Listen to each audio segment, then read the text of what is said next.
Hey, welcome to the Elle Russ Show. My name is Elle Russ, and I am a #1 best-selling author and master coach. My intention is to inspire, educate, and motivate you with weekly content featuring amazing guests and solo episodes. Visit my website, elleruss.com, to learn more about me, my courses, free masterclasses, partner discounts, and much more. Enjoy the show.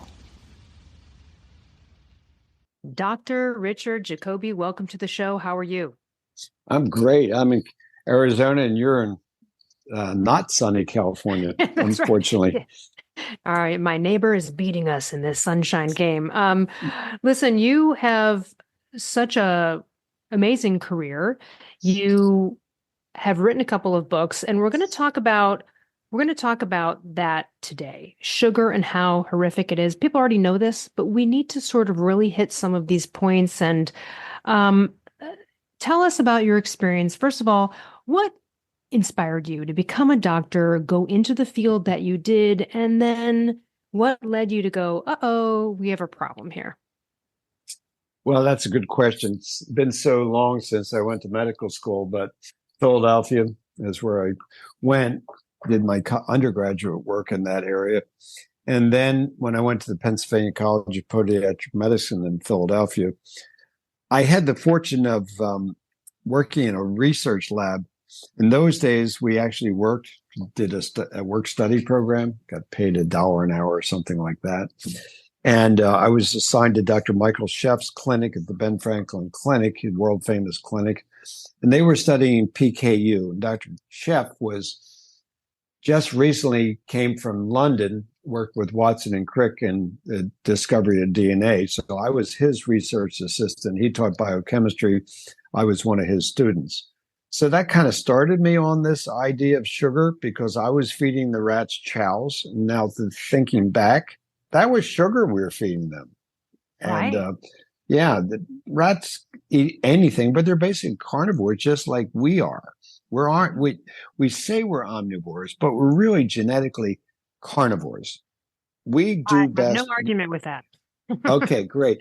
Well, see, I think that's been lost. Yesterday, just to segue over to this subject, I was they called me the co-pilot between my profession, podiatry, and cardiovascular disease. So we were giving our points of view.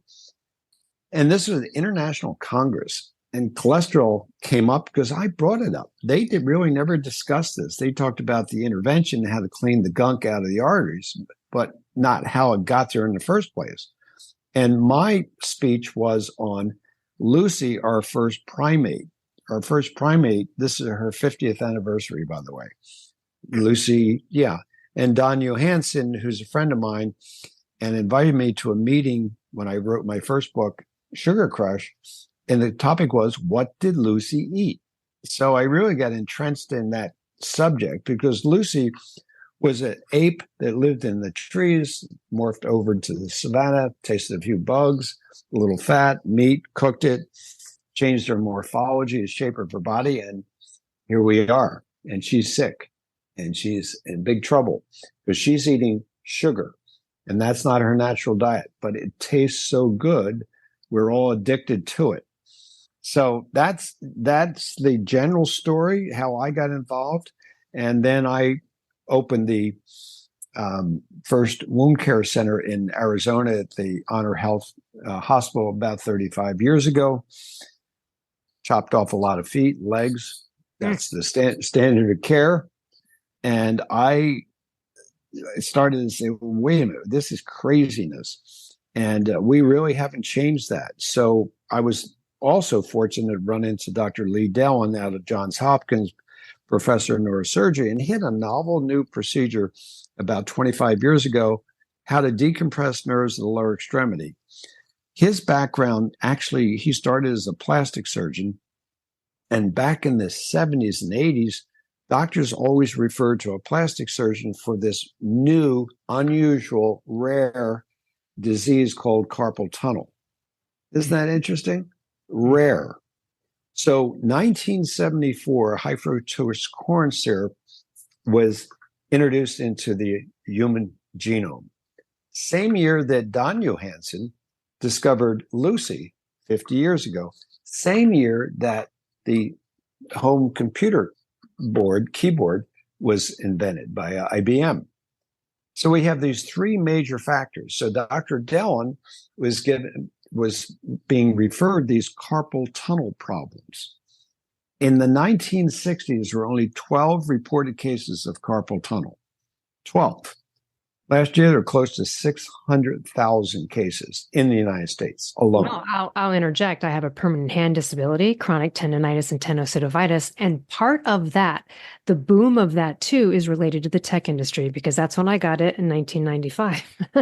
And I agree. Okay. And so the tech boom, so people were, again, using these tiny muscles in ways we're not meant to use them. And the other people that I was surprised to find in physical therapy with me at the time was doctors, dentists, surgeons, right? Awkward arm extremity positions with tiny tools, right? Bad ergonomic positioning. And so it was really interesting, but then it really blew up. People got tons of carpal tunnel. In fact, long-term disability insurances will no longer do anything other than like 2 years on occupation usually. And it's because of that, because people in the corporate world, and now with the cell phones, people are getting, it's more rampant. So I think it's diet, but it also was this terrible modern adaptation to, our adaptation as, 100 plus thousand year ago ancestors to this modern life. And it's just not working out for us. No, it's not working out. And so my basic theory is trauma plus sugar equals nerve dysfunction. So let's just go back to the carpal tunnel. So carpal tunnel, that's what plastic surgeons did. In the 80s, Dr. Dellon had a patient and he did surgery on the carpal tunnel of this woman and her ulnar tunnel, which is at the elbow. And she said to him, Dr. Dellon, why don't you fix my legs? And he said, why? So, well, I have the same problem in my legs. He said, well, that's a different disease. Let's just dwell on that. This is a different disease. Well, she was diabetic. Well, maybe it isn't. So we went to the laboratory. A lot of amazing experiments. You wrote a textbook on this, and he found the tunnels in the lower extremity that were being compressed by the same process of sugar. Did nerve releases on that, and her diabetic neuropathy was resolved. Mm-hmm. Now, even today, this is 2024, that is not commonly known. So he trained me 25 years ago, and I met him at a lecture, and he said to me, why do you podiatrists cut the nerve out in the foot? I said, well, that's what we were trained to do. And ironically, it was at the same hospital I trained at in Philadelphia. It was called Morton's neuroma, another name for another nerve. And Thomas Morton practiced at the Pennsylvania Hospital in the 1860s. I just missed him. So this is a known disease, but the cause was not known. So Dr. Dellon taught me this. Then I brought that back to Scottsdale. I did thousands of those procedures. And one day I said, Dr. Dellon, I think there's more to your theory. No one seems to understand what you're saying. And he said, well, why don't you figure it out? And kind of not nicely, like I've written 2 textbooks and 800 articles, you figure it out. So I did. Yeah. So I started reading outside my field, more in the vascular world. And I found Dr. John Cook at Stanford. And I texted him, and it was very odd. He called me on the phone. He said, I love your idea. Come up to Stanford. Let's work on it. I did. That was almost 20 years ago. And we used his molecule, which is called asymmetric dimethylarginine. That sounds very complicated, but it's really not. It's just an amino acid that has the 2 methyl groups on one side of the amino acid rather than on both sides. Very simple change. Major difference in physiology. So I theorized that would block the nitric oxide pathway in the autonomic nervous system, and that would start the cascade of all these symptoms. And that's exactly what it did. But it took about 15 years to figure that out. So that's why I wrote Sugar Crush. So that brings you up to present day here. And now we're in unglued, okay, which is, glucose being the silent but deadly symptom. But is it so silent? Because every commercial is for a blood glucose controlling medication or something having to do with HbA1c. You still go to the doctor. Your HbA1c is totally pre-diabetic. Let's say it's 5.7, 5.9, and they go, you're fine. Like, let's just watch it. They don't say, hey, cut the carbs, dude. Get back to some ancestral. It's really a problem. We have to figure this out ourselves. So that insulin resistant person is feeling hopeless going in there, and they're just going to continue to get worse until then. And now they need insulin. So tell us some of the links. Like, one of the stories I always hear from people, and I'd love you to tell us the way that this works, is, isn't it true that, let's say they needed to go find some cancer in your body? Don't they sort of inject you with sugar because the cancer lights up around? Give us that. What's that about? Can you tell us about that process? Because that seems to me, when I've heard it, that I was like, ooh, that doesn't fare well for. Well, it is amazing. We do have the answer. Let's go back to the sugar issue with cancer, and that's Otto Warburg. He got the Nobel Prize in 1934. He lived in Vienna, and he was working on rats and looking at different concoctions of sugar. And I read his original paper. He was using fructose amazingly back in the early 1900s, which really, that was not a lot of sugar in our diet. It was mainly glucose. But anyway, what he did, he fed cancer cells sugar in the form of fructose and allowed that to ferment. So cancer cells love sugar, especially if it's what we call non-enzymatic fermentation. I'll explain that in a second. So they can live, the cancer cells, in an anaerobic condition, meaning without oxygen. Whereas normal cells have to have oxygen and have to have an enzyme to put it through the Krebs cycle to make those electrons down at the mitochondria. So he took the sugar away. Cancer cells died. You give them sugar, they live, you die. It's that simple.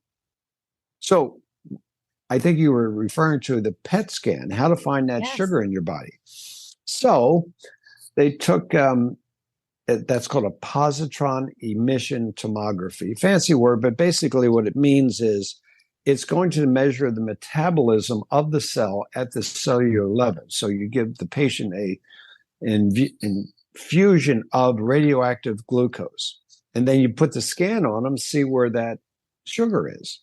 Because cancer cells are going to be metabolizing maybe 20 to 30 times the normal rate. And you see these spots. Well, that's where the sugar is. And then you give them a drug. And I'm going to give you the metaphor. This is what I tell my patients. Because cancer is out of control right now. It's not being treated correctly. It's all drugs, all expensive drugs, and they don't work. It's a crime. So here's what you do. You got cancer. Okay, let's go to the kitchen. We'll use a simple metaphor. We got roaches in the kitchen. Okay, we'll call those cancer cells, things that like to eat sugar. So we see them and we get a can of Raid, chemotherapy, and we spray them and kill the roaches, right? Come back a month later, more roaches, more chemo. Don't you think it would be interesting if you just swept the sugar up off the floor and you wouldn't have any roaches, correct? You wouldn't need chemotherapy. You wouldn't need a PET scan. So that's what doctors do. They do a PET scan, looking down, so to speak, through the body into the cell to see if there are any roaches, cancer cells. And where those spots are, then they say they're positive. And then they give you chemotherapy. Then you come back in 6 months, you got more roaches, more chemotherapy, and then you're dead. This is how we handle cancer. Tell you an anecdotal story to that. I'm in Scottsdale. Mayo Clinic is here. And this gal, young doctor, came in as a patient. I said, what do you do? She says, I'm an oncologist. I said, oh, great. Where you doing your fellowship? Oh, at Mayo. I said, wow. I said, what's your thoughts on Otto Warburg? You know what her answer was? Never heard Who's of him. he? Yeah. Okay. Yep. Now, this is a brilliant woman at great university. I won't name, they're all the same. Great university, great residency. Now, postgraduate work, which is really intense at Mayo on oncology, the subject we're talking about.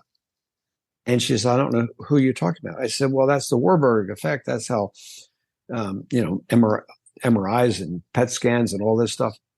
Oh, that's interesting. That's Mm, interesting. That's like saying the Neil Armstrong, the astronaut, asking him who the Wright brothers were. I right. mean, I know. Well, I mean, the title of one of my books and the story of my life is dealing with uninformed doctors who are just trained in what they learned 40 plus years ago and aren't up to date or interested and geeking out on discovery and probably the reason why they should have become a medical professional in the first place. So if you don't have that, then damn, you're probably not passionate about it.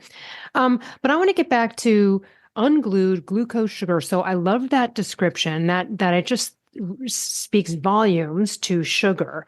But you mentioned removing limbs. Okay, so I'm sure you've had the following experience, maybe not, but I've heard firsthand through people and through, their loved ones. People who are, diabetic, then the toe goes. They got one toe removed. So then they're like, mhm. it's like an alcoholic. They go to rehab, they're kicked, the family says, hey, they go keto maybe, they monitor their blood sugar and things are going great for a while, but it's an addiction. So they get back on that crack again. Now it's another toe. Now Mhm. and at what point? And so can you um breakdown because that is like a crack addiction. Okay. I mean, you've already lost a couple of toes and you still won't quit. So tell us about sugar, the brain, and what makes someone at that point still eat the sugar knowing they're going to lose another toe. Well, at that point, see, they don't feel that. They're insensate, as we call it. They have no feeling whatsoever. So they don't even know that the toe is falling off. I've had many patients, especially when I was in the Well, clinic but in I'm saying if Philadelphia. they lost one before and another one, and they know, now it might go the foot. That's what I'm talking about. The people that have already had something removed and they know why it was removed.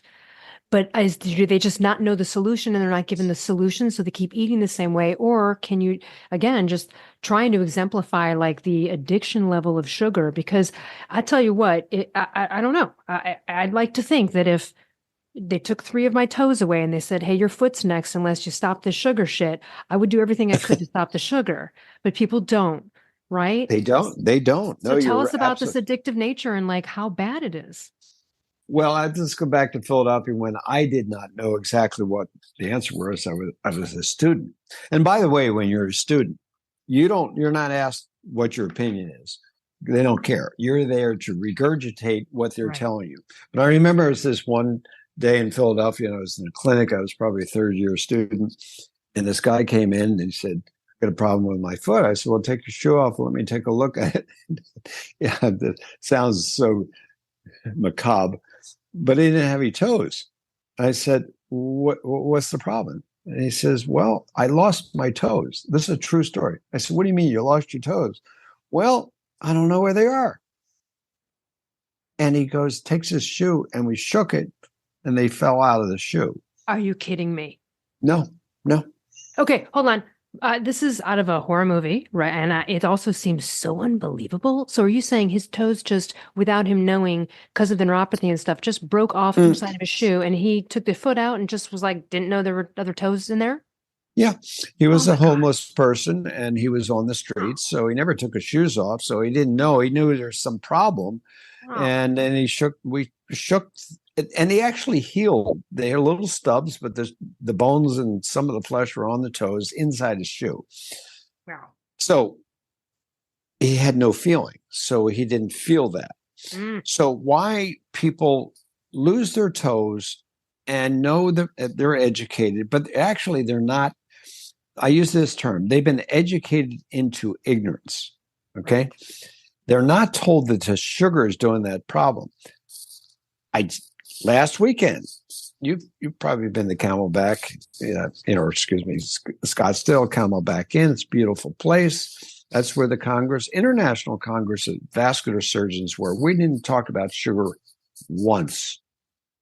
Once. And I Right. got into a discussion with a cardiologist, very famous guy, and he's very smart. And I was on the panel, and one of the doctors said, well, we need more education. Of course, I chimed in and said, what do you, more education?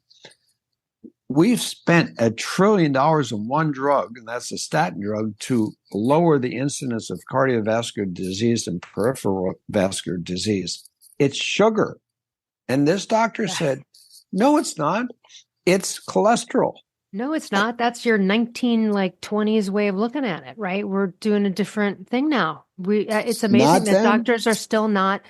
I noticed myself, like we all in the ancestral industry, of course, knew beforehand about this cholesterol crapola. And then I noticed over the years, like past few years, my, insurance sort of uninformed-ish doctor down the street who I get the regular, blood work from, they started to do the ratios. They started to go, oh, and I go, oh, that's interesting. You guys are like 10 years late to the game on this, or if not longer, right? So explain that to everyone for people that don't know, because statins are often horribly overprescribed. And I've heard, unless you really get a CAD score, and that's really a determining factor. And a lot of the times, people who are being prescribed statins have a CAD score of 0. So it's just a mismatch of application of a medication. Am I right? It's a way of thinking. They're taught that cholesterol is the problem. The insurance companies demand you put them on a statin drug. The cabal between big pharma and big farming and big medicine is just one big circle.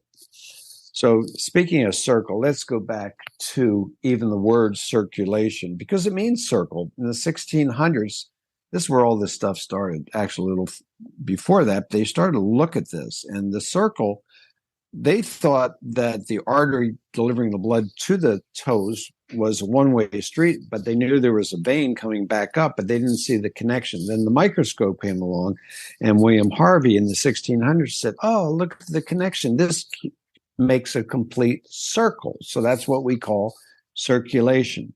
Okay? That's the simple word. And now the race was on to figure out what was happening to the circulation. So in 1600s, sugar was flooding into Europe and England, France, Germany, and that's where they started to name all these diseases, but they didn't know what was causing it. Only the rich were eating sugar. It was about $1,000 a pound in the 1600s. So the rich ate sugar, and the rich had doctors, and the poor died of other diseases, or just died of malnutrition or whatever they died from. But they didn't live very long. But the rich lived a little longer, but they were eating sugar and they were getting migraines. And where do you hear the nomenclature has been applied to this disease structure? So you had migraine. That's a Greek word meaning half a head. I don't know if you know that. Yeah. That's kind of what it feels like. Right. And that's caused by sugar, because sugar inflames the nerve that it goes through these little tunnels. When they swell, they get compressed. It's like you're stepping on a nerve. It hurts. It's a throbbing headache, migraine. And that's the word.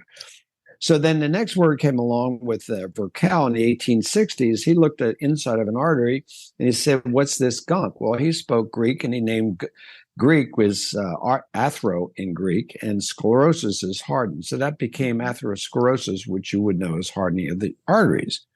He made a little notation that he thought it was caused by inflammation, and he was correct. He didn't know what that was. And what that is, and I'll give you the next Greek word, and that is glucose, where I don't know how many followers you have, but I'm going to give them all a chance to kind of ponder that word. It's such a commonly used word, glucose. Mm-hmm. It's a Greek word.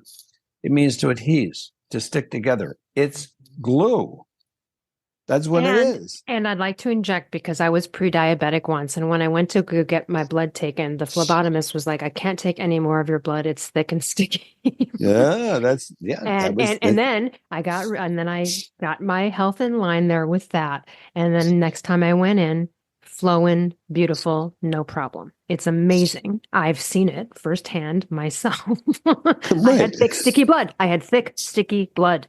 That's what it is. It's got glue in it. So I did a very famous experiment about 2 weeks ago in my kitchen preparing for this talk. I got a stick of butter. I had to go to the store and got some sugar. And I put a piece of meat in a pan. And I put the butter in, and I slid that. It was a nice filet, by the way. Love fillets. So I just pushed that around in the butter. And it's pretty. I mean, it really is pretty, and it's smooth, and the color is nice. And I was kind of playing with it, and nothing was sticking. And then I took the sugar and I put it in that mixture, And immediately it started to get brown and sticky. And that's the Maillard reaction, which that's a cooking term where you take a sugar plus a protein and you create this chemical reaction. And that's how you stick fat, cholesterol to the vessel wall. It cannot stick to the wall unless you have sugar. Think about it. Let's say you're a Is kid. this the process of what we call glycation, like accelerated? Yes, that's the chemical term is called Maillard. The cooking term turns it brown and sticky. That's where you get your flavor from in cooking. So that's what the French chefs like to do. So glycation, that's exactly right. So that's the term of the end. They call them AGEs, advanced glycosylated end products. There's thousands of them. But in this instance, atherosclerosis, the inside of the artery, I'm demonstrating this to vascular surgeons, by the way. And they're looking at it like I was crazy. I didn't have a $50 million grant. It was in my kitchen. Did they get it? I think they were just, no, they didn't. They didn't. That way. Okay. And is that just because it's just like my functional doctor always says, he's like, it's like asking a rabbi to do a Hail Mary. Like, it's just not even, it's like an unfair even thing. He's like, they're so indoctrinated that it's just not even, they can't even see past it. I've had this issue because I'm a thyroid expert trying to explain to doctors how the thyroid works. And they look at me as if I've just said the sky is actually brown, like I'm crazy. And I'm just like, it's right here. I don't know how you didn't learn. It's like, but so I get it. I'm surprised they didn't. Did they even ask any questions? Did they get curious? They just thought you were nuts or what? I think they thought I was nuts. But I will debate anybody anywhere.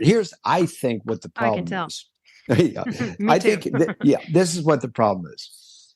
And I use this term. Can you see what I see? And the answer is no, you can't. Now, I'll tell you why you can't. It has nothing to do with intelligence. It has to do, I love that, asking a rabbi to say the Hail Mary. It's that kind of issue. So they don't see what I see. So when Dr. Dellon, let's go back to my training with him at Johns Hopkins, said, read my textbook, which I did 7 times just to understand it. And then I went down there, and mind you, I've been doing surgery for a long time up until that point. And he said, well, put these lenses on. That's 3.5 magnification. So I put the lens on. We're in the leg, and the nerve is called the common peroneal nerve, which is a pretty good sized nerve. And there is fascia going across it, and it's causing compression. And as he cuts the fascial compressions off, I can see the dent in the nerve, the pressure that it caused. It's dented. But without those magnification, I don't see that. And even if I did see it and I didn't read his textbook, I wouldn't know what that meant. I wouldn't even be able to look for it, like the Hail Mary thing. Okay, yep. I love that. I'll use that in my stuff. So what's a Hail Mary mean to you, Rabbi? Nothing. Okay. Right. So neurologist, this is another just crazy thing. So when I was doing my research, there's a famous neurologist. This is Mayo Clinic again. And I'll give you a funny story. I've seen the Cleveland Clinic and the Mayo Clinic take tests that were horribly alarming, never address them, people spending hundreds of thousands of dollars. I mean, listen, and this is why I think I just want to impart on everyone listening right now. I've always been this way. If you've been following me for a while, you must learn everything about whatever is ailing you so that you can help a doctor help you, because they're going to be uninformed. And I wouldn't be here today if I didn't take my health into my own hands and educate myself to move forward and solve the problem. So continue on. No, I'm the same way on my own body. So I'm doing research. So I read this textbook. It's called Diabetic Peripheral Neuropathy. It's a really good book, 2 volumes, very boring. But there's some really good things that are said in that book. Now, the guy's last name is spelled D-Y-C-K. I know we're in a sensitive area of words that we can use. And one of the people in my clinic is a neurologist, and he's triple board certified. No, I'll give you his sidebar story in a sec. Well, I'll tell you right now. We're discussing this every day for the last 30 years, literally. He's diabetic, type 1, which that's another discussion. There is no such thing. Autoimmune version. Yep. Different You story. got it. Yeah. And it's sugar. He's got myasthenia gravis. He's got muscular dystrophy. And this is all acquired over time, and gastric paresis, and dies of sepsis. Ugh.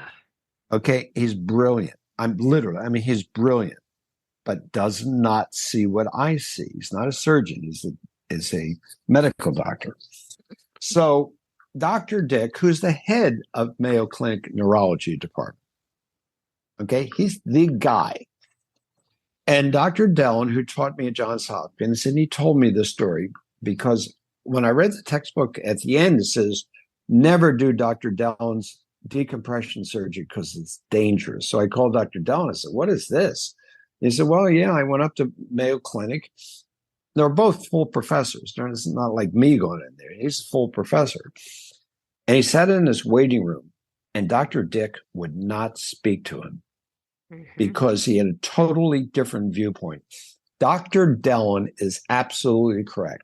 This is a compression neuropathy caused by sugar, and we know all the biochemistry now. And it's not only causing carpal tunnel or diabetic neuropathy is the term we use, but it's causing every disease throughout the body, from Alzheimer's to autism to MS and anything in between, including COVID, gallbladder disease. I don't care what you want to call uritis. This is the process. It's biochemistry causing a physical compression of the nerve. That's what it is. Now, my new book, that's why I call it Unglued. How the hell do you get unglued? You're 60, 70, or whatever, and you got an itis, as I like to say, that's been named by somebody, in the 1600s. How do you get unglued? Well, obviously, stop eating the poison. Of course, they're addicted and they can't. But let's say they can't get off of sugar. Well, stem cells, which is the real message in my new book, works on anything. And there we have the problem. So the deep dive I did on stem cells, I don't know if you know Dr. Neil Reardon. No. Yeah, this is another weird. He's from Scottsdale. I never knew him. He's the leading guy in stem cells, left the country about 20 years ago, went to Panama and developed non-embryonic stem cell therapies. That means using afterbirth, perinatal tissue, not fetuses, but afterbirth. And specifically Wharton's jelly, which is the covering of the umbilical cord. And he grows them in his laboratory in Panama, expands these cells, and people from all over the world go there, like autism, Alzheimer's, MS, because they're all inflammatory diseases caused by sugar. Now, the weird part with him, but he's from Scottsdale, never met him here. And his partner I knew very well. And I said to his partner, I said, do you do stem cells? No. I said, well, your partner does. He's down in Panama. He says, yeah, I know. I just never followed that along. So it's who you hang out with, what orientation you have to these problems. And I went down to Panama. I've been all over the world on this subject. It's amazing. So back to Unglued and the etiology of all these diseases. And I use this term. I say stem cells do not give a rat's ass what you call your itis. They don't speak English, and I've been to Panama where they speak Spanish. They don't speak Spanish either. They speak a language of inflammation.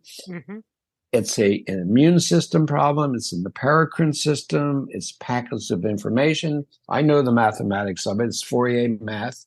That's what they speak. It's waveforms. And it doesn't matter what we call it. It matters what they call it. Can they reverse it? And they can reverse it. And I've been there.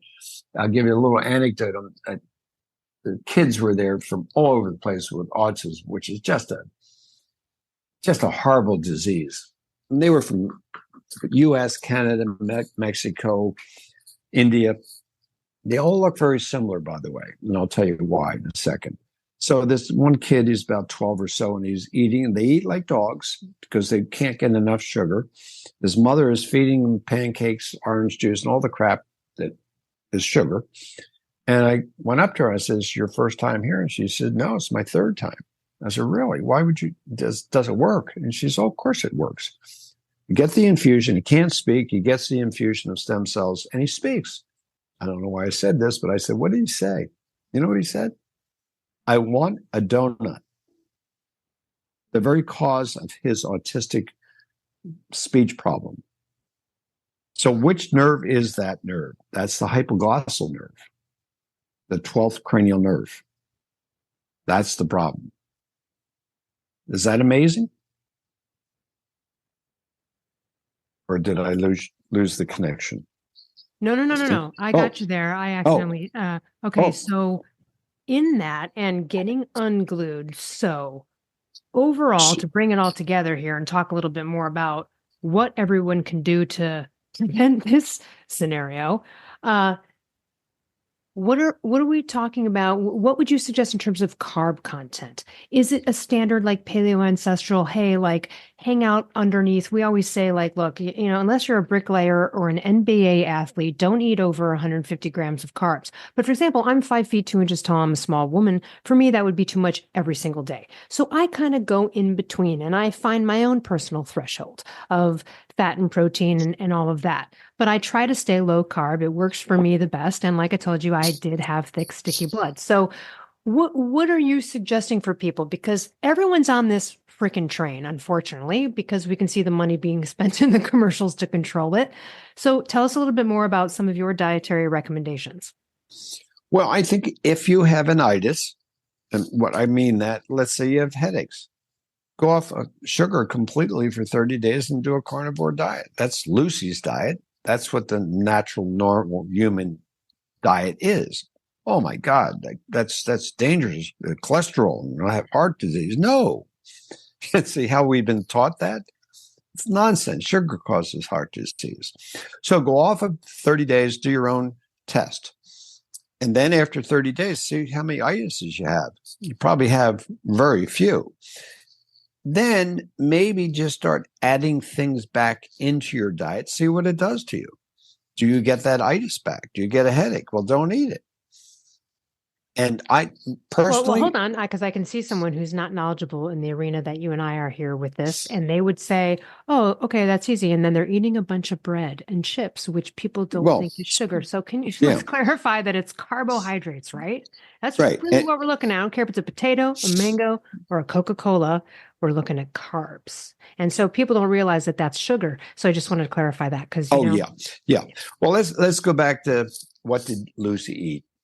And Lucy lived in the trees. She ate some leaves, basically. Apes still eat carbohydrates, massive amounts of carbohydrates, like gorillas. Yeah, they have different DNA, right, than we do, obviously.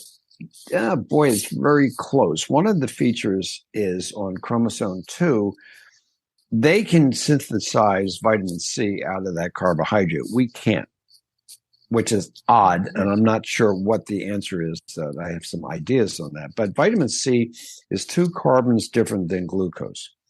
So let's say orange juice is perfect because people think, oh, I'll drink orange juice to get the vitamin C. It never happened. Because when the fructose and glucose gets into your system, along with the vitamin C, there's a bouncer at the door to the cell, and his name is insulin. He's a big guy, and he knows the difference between that sugar and vitamin C. There's only 2 carbons different. So he does not allow vitamin C into the cell, and so it gets washed out. So sugar goes in the cell. That's the problem. Now, this gets deep into the biochemistry, but when I was working with Dr. Cook at Stanford, we talked about this every day, so it sounds like a second language to me. But asymmetric dimethylarginine is a chemical. It's amino acid, and it's altered, and it needs to turn into nitric oxide. So it's being blocked. And then there's a second feature, which is called a coenzyme, and that's called tetrahydrobiopterin. That's a long word. We use the notation BH4. What does it do? It's a coenzyme that helps convert L-arginine into nitric oxide. It's made up of B6, B12, folic acid, and vitamin C. So we're not getting the vitamin C and the folic acid. Remember, that's what Lucy, do you know where the word folic acid came from? Yeah. When you write books, well, it's you get into the weeds, no pun intended, into the leaves. It's foliage. It's foliage. That's why it's folic acid. Duh. Okay, so you need that. And so Lucy does need that folic acid, and she does need vitamin C, and she needs B6 and B12. And if she does that, she will be able to convert L-arginine into nitric oxide. If she can't do that, then she will convert to peroxynitrite. Why is that so important? Because when that chemical is turned on, nitric oxide, it opens up the blood vessel. When you do otherwise, it closes it off, and think of it as a hose. So that vessel is bringing nourishment, oxygen. It's very simple. Otto Warburg, we're bringing oxygen. Cancer cells can't live in that environment. Unless you turn it off and you make it anorexic, no oxygen, then cancer cells can live with the glucose and no oxygen. Fermentation. You die, they live, or vice versa. You live and they die. It's that simple. And that should be told by our Surgeon General. You know what the Surgeon General's name is today? I don't know the current Surgeon General. I always say that because I don't either, because where the hell is he? If we truly have but also look at the government. Let's take I know. shoddy Let's government food pyramid. We're talking, everybody needs to hear this. All right. So we've already got a diabetes problem here and around the world. The government food pyramid suggests 6 to 11 servings of grains every day, plus 2 to 4 servings of fucking fruit. That is a diabetes making diet. They have no problem saying canola oil is just fine. Oh my God. So we already know this. In fact, I think years ago, wasn't it Sweden, one of the countries, Norway? They were like, all right, we're changing our stuff. We're going with kind of like low carb.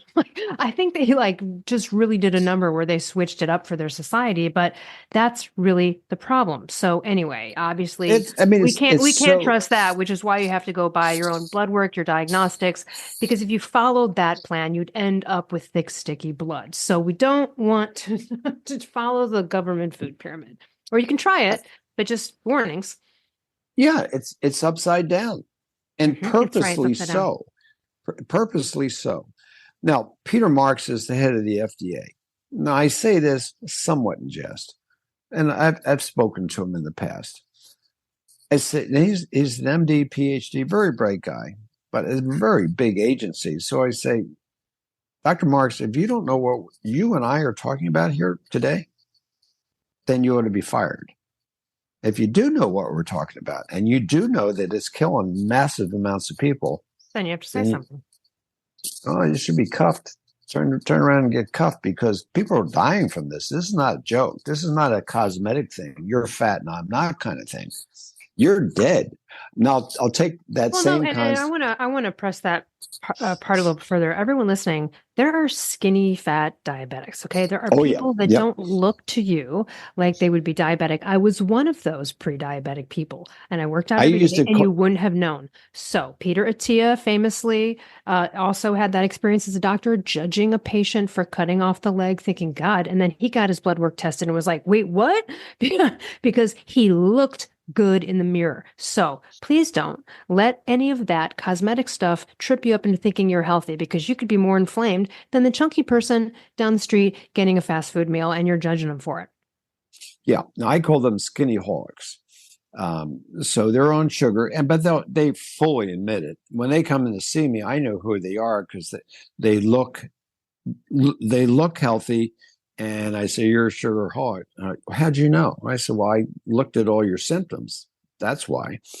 So, and then a lot of people are not diagnosed with diabetes either, because they have such high levels of insulin. They keep the sugar under control. So they have hyperinsulinemia. That's what you really should measure. But this is a funny anecdote to this horrible food pyramid. So just yesterday in the news, they were talking about the Chinese military. And the Chinese military, they built a lot of tanks, but the Chinese men have gotten so fat they can't get in the tanks. They can't find anybody to fit in their tanks. So I said in a podcast the other day, I said, well, we defeated Chinese army. We didn't have to send one general. We sent the colonel, Colonel Sanders, and he made that country fat. I mean, that is hysterical when you think of it. Yeah, you don't even need a weapon. You just need food choices, bad food choices, and that's a lot cheaper. So, well, okay. Hey, so wait. So in wrapping this up, because we're gonna have to close it up here soon, I want to kind of do. First of all, we'll put everything in the show notes to connect with you. But everyone get a copy of Unglued, and we can find that everywhere books are sold. Yeah, it's still at the publisher right now. They're arguing a couple sentences. It'll be out probably a month or two. It'll be on Amazon. I'll have the editor fix this up right now because I'll release it. We don't have to say that because I'll release this whenever you guys tell me it's going to be out. I'll wait. So why don't we just say where it's going to be available now, and I'll just repeat that. Hey Brian, so I'm just going to call it to my editor here. Hey Brian, just a note here to clean that up. All right, so everyone get a copy of Unglued, and I'm assuming that's available at Amazon and everywhere books are sold. Yep. Wonderful. And then as we end here, I want you to pretend, because look, I know you're the super geeky science guy and you've got all the terms, but let's just pretend I am a 14-year-old kid. And I want you to kind of just give me a quick cascade of events of what happens. Like the person ingests too much sugar. Now it goes here. Now it dents a nerve. Now you can't feel your foot. Like give me a rundown of some of the cascade effects and domino effects of this in that kind of way. Well, sugar from the young age group, if they're on formula, that's sugar, and they're going to have gastroparesis, all those symptoms kids have. They're going to have tonsillitis, ear infections, and as they get into their teenage years, they're going to have pimples. Pimples are sugar and bad fat, and migraine headaches for girls. See that very commonly, and it does stunt sexual maturation as well. Thyroid issue is a big problem. And when you get into your teens, you're well established as a pre-diabetic.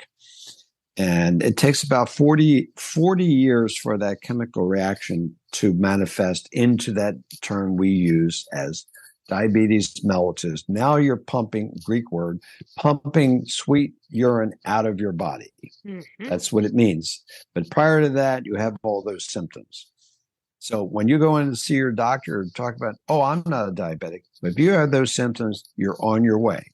Right. And once you get there, it's symptoms diet. Like our my doctor always says symptoms, right? Or whoever said it, symptoms are our greatest teacher, right? If something's off, go right to the diet. No matter what it is. I mean, you're getting rashes. Hey, look up no histamine. You know, there are so many applicable things in nature, right? At the grocery store to help you. And you know, the thing that is tough about the diabetes is that those people who are addicted to sugar somehow think that then they have to live some boring food life, when in fact, like a really fatty, awesome bacon burger that's just like dripping in fat is delicious. Like that's just amazing. Like it doesn't have to be rice cakes and this stupid 1980s garbage diet, right? So I think people also feel like it's a life sentence of hell when it's not. There's delicious, amazing life you can live without having to worry about getting metabolic dysfunction. So exactly. Thank you so much for doing this work. And go ahead and let me know what you think of that. Well, I mean, yes, you don't need that much food. That bacon cheeseburger is probably the greatest thing on the planet. Jimmy Buffett, just to close, cheeseburger in paradise. That's right. Remember, he just passed away from Ramsay Hunt disease and Merkel cell carcinoma. They are manifestations of sugar. They're guys that got their name on that process. That's all it is.